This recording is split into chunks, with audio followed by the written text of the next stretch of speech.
hawak sa mga pots. Opo. Yung hindi makakaupo, tatayo na lang po. Paupuin si ma'am dyan. Pwede ka, ma'am. Upo ka. Oh, yung, Kaya nga. yung tatlo dyan. Si ano, si Rismel. Rael. Ay, dito ka na. Ay, dito Dito ako. ka. Dito Tatayo magkakasmate. na lang ako. Classmate tayo eh. Bawal daw hawak sa pat.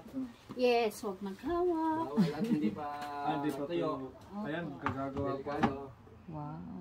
Uy, bakit natubig? Reject.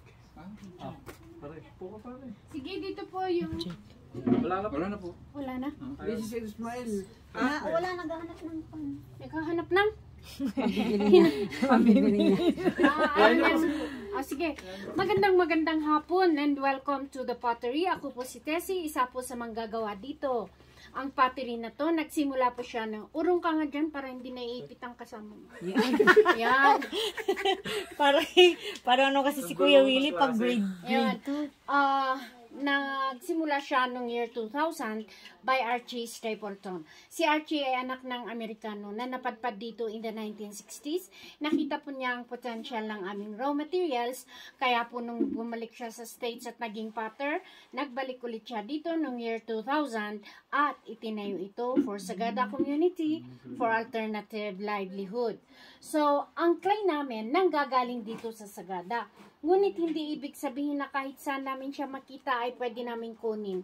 Hindi po ganun kasi kailangan naming maging environmentally friendly.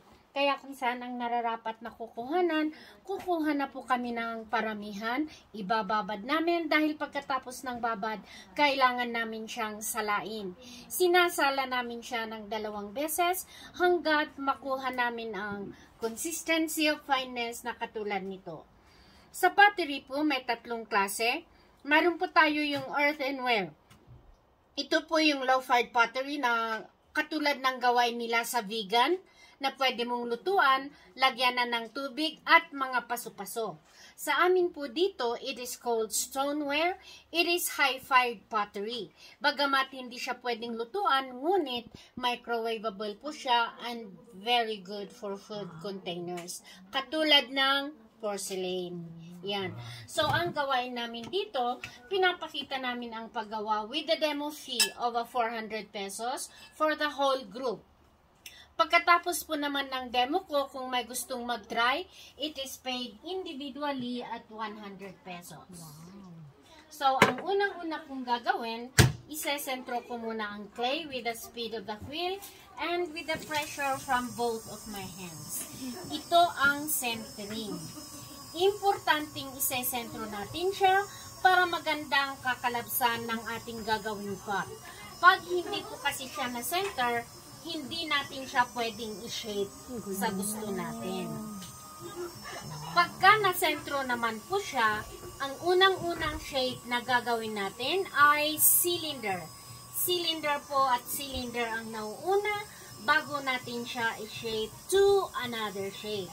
So, para gawin ang cylinder, lagyan natin siya ng butas sa pinaka-center and then from there, itataas po naman natin ang clay.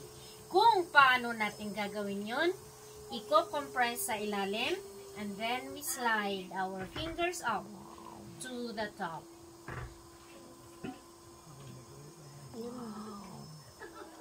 Ulitin natin para tumaas pa ng konti, compress at the bottom and then slide.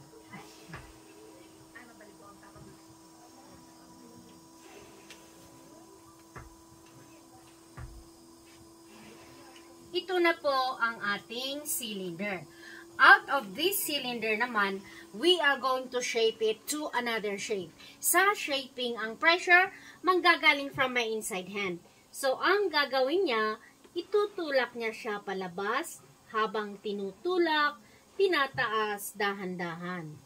Dito naman po sa gitna, itulak nating paloob. Dahan-dahan, we will go up, up, up, up to the top. At bago sa pinakamataas, tulak nating palabas at magiging what you see. Sa pottery, it's about feeling.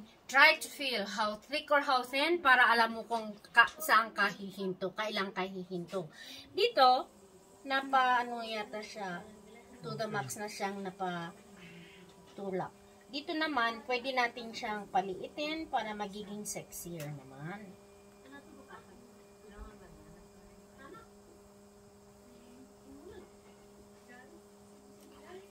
That's how far the clay can go. Ito, vase siya. Ngayon, pwede natin siyang gawing water jug. Lagyan lang po siya ng Meron siyang ano. yan. So, from here, ipapa-air dry namin siya ng 5 days. 5 days later, magiging leather dried na po siya. Babalikan ko siya, ititrim po namin sa ilalim, lalagyan ng tangkay. I-dry po ulit namin siya ng 1 buwan bago po namin siya lutuin at 2 beses namin siya linuluto. Iyan ang pottery bowl. Wow. Oh, sino pong gustong mag-try?